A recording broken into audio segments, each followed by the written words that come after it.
Before we start this episode, I want to make sure you know about the live Better Husband community call happening at the end of the month. I'll be doing some teaching live, just like I do on this podcast, sharing more about my own personal journey to becoming a better husband, explain what the Better Husband community is all about and my vision for its growth, and answer questions live from you. Go to joinbetterhusband.com right now to save your seat. That's joinbetterhusband.com, or just click the link at the bottom of the show notes. And I'll see you on the call. I'm going to start this episode by making an assumption about you. If you clicked play on this episode, it probably means you're finally doing the work of becoming a better husband, or at least starting it. Maybe you're reading the books, maybe you've even joined a men's group, or you're going through therapy, or at least starting to think about it. You're paying attention to your marriage in a way you never have before. And somewhere in the middle of all of that, maybe a few weeks in, maybe a few months, you look at your wife and you realize something that worries you. She's been doing this for years. She's been at it for years. She's on a completely different level when it comes to this work. The things you're just now learning, she's known them. The conversation you're just now learning to have, she's been trying to have them with you for a decade. The emotional tools you're just now picking up, self-awareness, vulnerability, processing what's really going on inside of you, she's had those for years. She built them on her own because you weren't available to build them with her. And now you're standing at the beginning of a road she's already miles down. And the thought hits you. How am I supposed to close this gap? That's discouraging. I know it is because I've been there. I've stood in that exact same spot. 3 months into the hardest work of my life, looking at my wife who'd been doing her own version of it for almost 10 years. And I thought, does she even understand how new this is for me? Does she remember what this felt like at the beginning?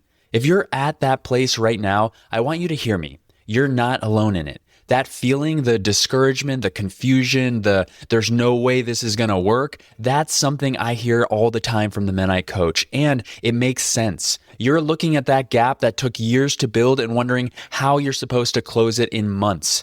That's what we're going to break down in this episode. We're going to look at the pattern, why she started first, and how it almost always goes this way. Then we're going to talk about what to do with the discouragement, because if you let it take you out, the gap only gets wider, and there's a move that you can make inside of that. I'm also going to do something I don't normally do on this show. I'm going to take a few minutes and speak directly to the wives who are listening, because this isn't just about you. She's in this too, and she needs to hear something from me. And then I'm going to come back to you and talk about what actually carries a man through this work, because it's probably not what you think. By the end of this episode, you're going to understand why the gap exists, know what to do when discouragement hits, and have a clear picture of what actually carries a man through this work.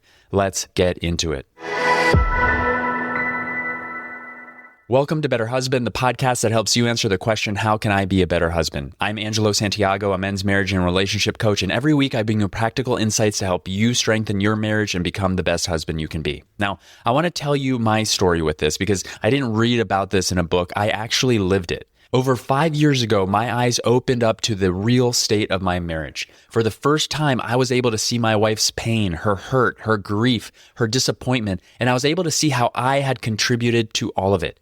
I started taking action, getting support, doing the deep internal work, and I fumbled my way through it. I'd take a few steps forward, and I feel like I took a few more steps back. I'd try to have an emotional conversation with my wife, and I'd mess it up. The next day, something would go well, and I'd feel good about it, only to see it all crumble the day after. It was hard. Probably one of the hardest things I've ever done. But over time, I started to see change in myself and in our marriage. Not huge change, but small enough that it was giving me hope. Some days were good. Other days were really hard, and I'd get discouraged and wonder if any of it would ever work out.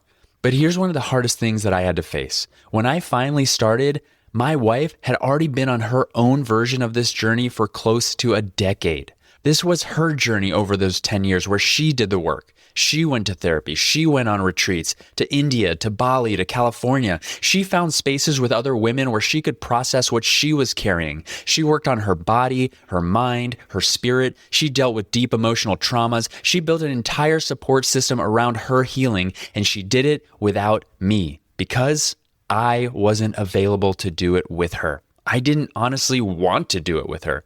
And what was I doing during those same 10 years? Well, I was providing for my family. I was working at the fire station and I was hanging out with friends. I was getting drunk on my days off. I was playing golf. I was planning a date night here and there, but I was just puttering along. Every time she came to me wanting to go deeper, to share what she was learning, what she was processing, what she needed from me, I wasn't equipped to meet her there. I didn't have the tools. I didn't have the capacity. So she leaned on her support systems instead of me because I couldn't be that for her. That went on for years until she finally worked up the strength to say enough was enough. And what she was really saying wasn't, I'm done with you. It was that she wanted more than that. She wanted a partner who loved and cared for her deeply, someone who would be on this journey with her. She was calling me into my own work. She could see from her 10 years of doing this that I was in pain, that I was struggling, that I was sick and hurting before I could see it myself. So she confronted me. She encouraged me to get my own support, and she essentially shipped me off to get help. And I said yes, reluctantly. I was not happy about it, but I knew that if I wanted to stay married, be in the home with our kid, and not break our family apart, I had to do something. The thing that I realized, even though in that moment she wasn't saying, I'm done with you, I could tell that if things didn't change, she wasn't very far from making the hard decision that she and our son would be better off without me. I felt it. I knew it. Even though she never said the words, something in me could see that future not too far away. So I went to my first retreat. I joined my first men's group. I started to experience and see ways of being a man that I had never been exposed to. I went to the next retreat. I started talking to people. I started reading, expanded my vocabulary around my emotions. I started journaling. I started sharing things I never shared before. I came face to face with my own guilt, my own shame about the man I had been up to that point. I did things that were so uncomfortable, things I never thought I would do. I stopped drinking. I reviewed almost every aspect of my life. I chose to let go of certain friendships that were unhealthy for me and my marriage. I chose to leave my career as a firefighter. I came face to face with all the ways I had fallen short as a husband. Here's the part I want you to really hear. This was not a smooth process. It's not like I did all those things and everything changed overnight. It's not like my wife looked at me with a huge smile and open arms and told me how proud of me she was. This was painful for both of us. I made mistakes. I said the wrong things. I still shut down. I had to have some of the hardest conversations I've ever had to have in my life. I reverted back to old patterns that had been in our marriage for a long time. And in all the progress I made, small amounts of progress, those moments of reverting were almost more painful to her than the original ones. And what happened inside me when I stumbled 3 months in, 6 months in, when I'd mess up and I'd feel like a failure, I'd look at her and think the things I shared with you at the beginning of this episode.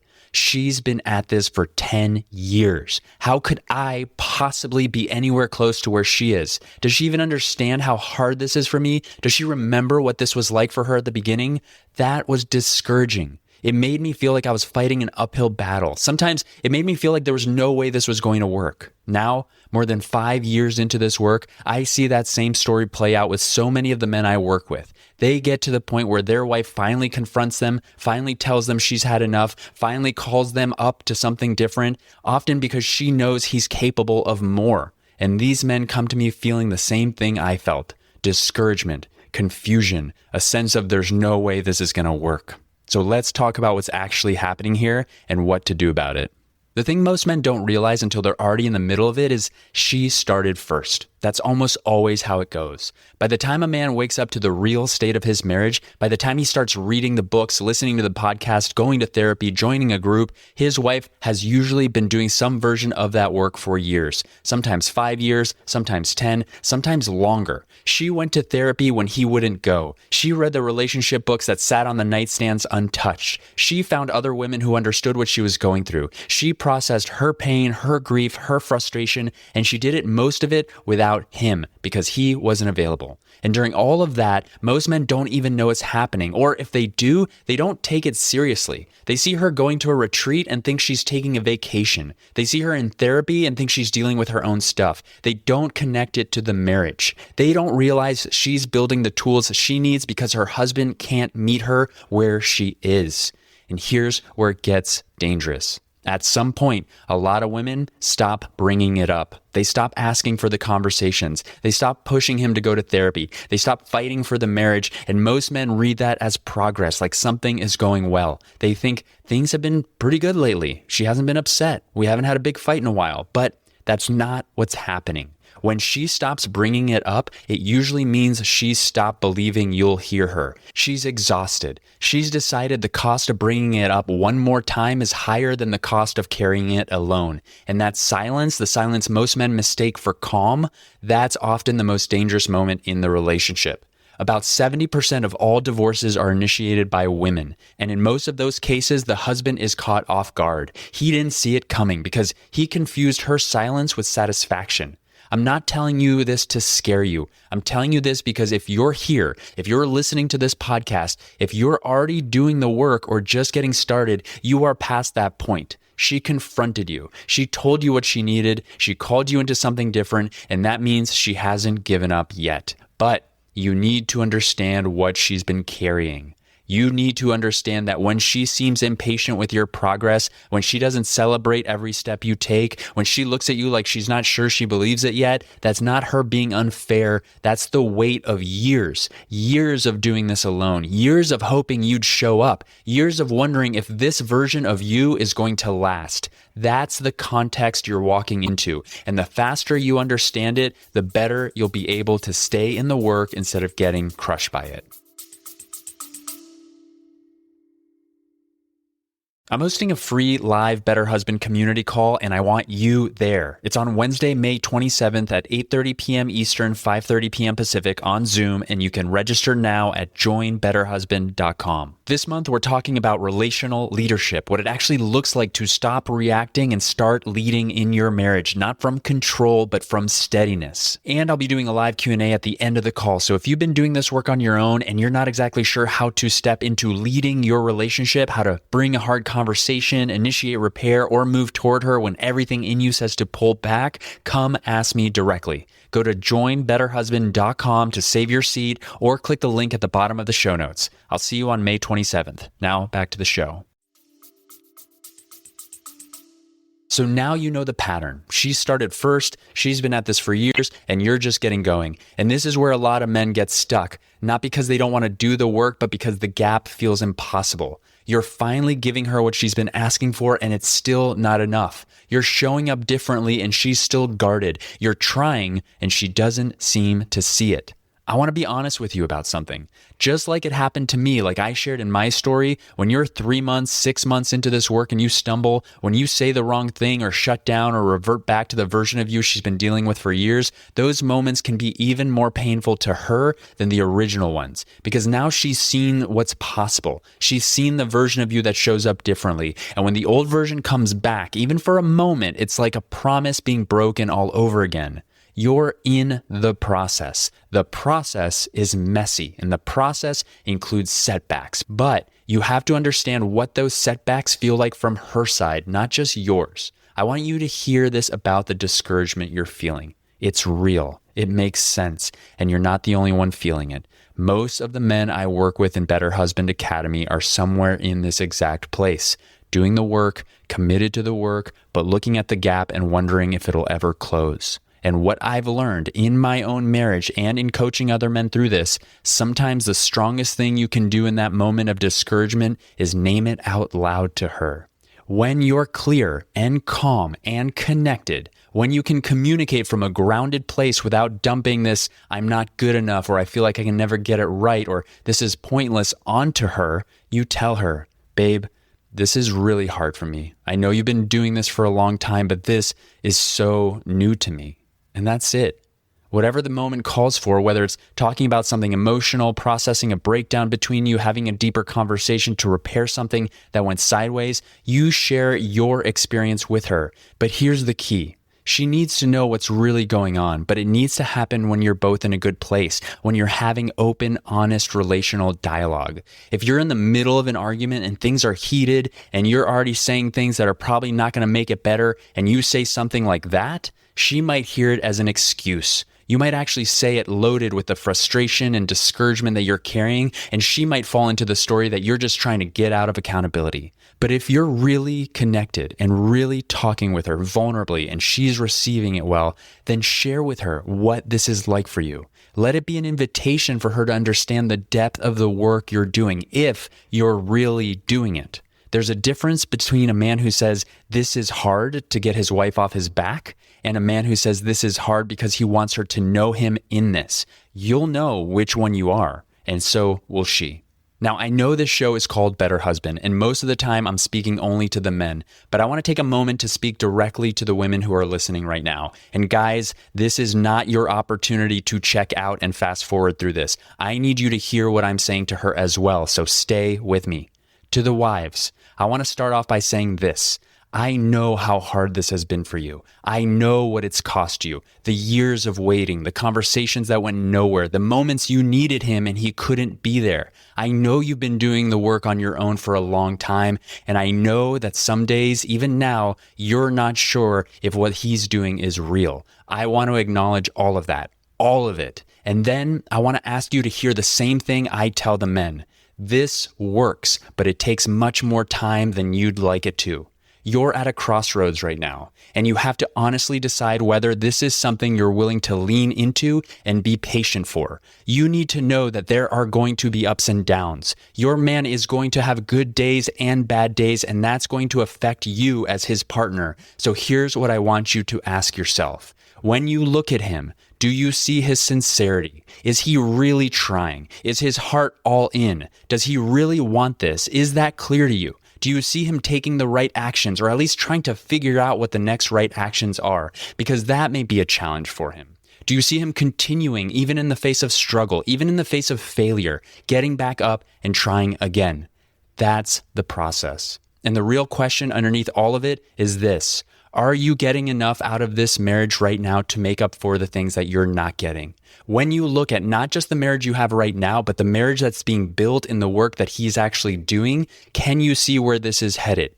Are you getting enough of what you need to stay in it, to stay in the process? I can tell you what this looked like in my own marriage. One of the greatest gifts my wife gave me as I went through this was an understanding that something was happening in me. She could see it, she could feel it, and she had people in her life who reminded her of that when things were still hard. In the words we use now in our family, God was working on me. If she could be patient, if she could trust the process, there was something on the other side of all this pain that she had been asking for a very long time. And it took time. It took tears. It took frustration. It took moments of confusion, moments of wanting to give up, and we got through it. If my wife were here recording this podcast with me, she would tell you, because she's told me and we've talked about it, that it was all worth it. All the pain, all the hurt, all the struggle. The marriage we have now is something neither of us could have imagined. We say it's nothing short of a miracle because in our hearts and in our beliefs, it is. It took time. It took patience. It took continuous support. And it took her having her own support system through the process as well. So that's the question you have to ask yourself. Are you in it? Are you willing to go through this? And if the answer is no, I want you to know that there's no judgment from me. You get to choose your life. I just want to encourage you to think about whether that vision of your life includes the part of the story where you witness your husband transforming and your marriage evolving. All right, guys, I'm back to you. You heard what I just said to her. You heard me ask her if she sees that your heart is in it. Now I'm asking you the same question. Is your heart in this? Because this is what it's going to look like. It's going to be hard. It's going to suck. It's not going to be fun. You're going to need to let go of a lot of things you've held on to become the man you're trying to become. You are being reborn. You are being forged into something new, like raw metal being melted down into nothingness so it can be shaped into something sharp. That's what's going to happen to you. And you have to answer honestly, is this something you want? I tell the men I work with, especially the guys I coach one-on-one, I can't want this more for you than you want it for yourself. I can't do it for you. You have to do it. I'm here to support you, encourage you, guide you, walk with you. And in the academy, I can take you to the edge of the scary cliff and show you where you'd have to jump. And I'll even jump with you if you need me to, but I can't jump for you. I can't be the first one to jump. You're the one who has to do the work. And if the answer is no, if you don't want to do it, there's no judgment from me. That's fine. You get to live your own life, but I will demand something of you. Do not drag your wife along any longer if you're not willing to do this. Let her go. Let her live her own life. Let her find happiness. Let her find what she's been looking for. And hopefully you can see that what she's been looking for can be you, and you want it to be you. And if it is, then buckle up. Let's get to work. What actually carried me through this was support. I had men around me. When I stumbled, when I messed up with my wife, I had places to go. I had people to talk to. I had a room where I could stand up and say, here's where I screwed it all up this week. And instead of judgment, I got support. But there was another side of this. The last thing I wanted to do was to go to my wife and say, hey, didn't I do great at that thing? We're looking for her praise. Sometimes she'd be happy to see the things I was doing, but sometimes it was hard for her to give me that. And that's fair. She was doing her own healing. What helped me was having a place where I could share the wins of my week and just be honest about the work I was doing, even though it was hard as hell. That's what carried me. And that's exactly why I built a place like Better Husband Academy. When I started doing this work and leading other men through it, coaching one-on-one, building the online course, I knew I needed to build a community, a room, a place where men could do this work together, and that's what the Academy is. Now, before I share more about that, let's just get into the awareness, action steps, and accountability for this week. Here's your awareness question for this week. How far ahead of you is your wife in this work? How long has she been working on herself, on the marriage, on her own healing? And when did you start? I want you to name that reality. And then I want you to notice what it does to you. Does it discourage you? Does it give you a reason to give up? Can you name that reality without it meaning anything about you or where you're at? Just acknowledge what she's already done to get to the point where she is and sit with that. Don't run from it. Here's what I want you to do this week. First, have a conversation with your wife. Based on what your awareness showed you, acknowledge her. Acknowledge everything she's done. Acknowledge how much work she's put into this, into herself, into the marriage, into holding things together. Acknowledge how hard this moment is for both of you and appreciate her. Even if she seems impatient right now, appreciate her patience in this process. Second, share with her how hard this is for you. Honestly, without making excuses or seeking her pity, just be more vulnerable. Let her see what this is like from your side. And third, find your room. Find your support system. Find the men who are going to help you, who want to see you win, who lift you up when you stumble, and who you can be fully honest with. Without a place to be honest, you're just internalizing all of this, and that's only going to add to the damage in your marriage. Now, if you're looking for that type of accountability, if you want a place where you can get clear on what that conversation with your wife looks like, or if you're looking for your room to stand up in, come join me and the other men in Better Husband Academy at betterhusbandacademy.com. This is the place where we do this work together, where we're honest, where we celebrate together, where we talk about the struggle, and where we share our vision of the man we're becoming. You don't have to do this alone. That's the whole point. Here's what I want you to take away from this episode. The gap between where your wife is and where you are, it's real. She started first. She's been at this longer and you're just getting going. That's the truth. But that gap, that's the starting line. She started her journey because she had to, and now it's your turn. The man you're becoming requires it. Your heart has to be in this because you actually want to be different. And if your heart is in it, if you're willing to do the work, to stumble, to get back up, to be honest about how hard this is, that's all she needs to see. Your sincerity, a man who keeps going. So thank you for being that man who keeps going. Thank you for sticking with me through this episode. If you have any questions or you just want to reach out, my email is in the show notes. I'd love to hear from you. You're listening to Better Husband. I'm Angelo Santiago, and I'll see you on the next one. Thank you so much for listening. Before you go, I have a quick request. If you've ever gotten any value from the show and you want the show to continue to grow, to access bigger and more knowledgeable guests, and to keep providing you with more ways that you can be a better husband in your marriage, Simply leave a rating and a review if you're listening on Apple or Spotify. It only takes a few seconds, and those reviews go a long way in attracting more experts and bigger guests to the show. So if you're feeling up to it, as a favor to me, I'd love to see a rating and a review from you. Thank you so much for being a listener and all your support.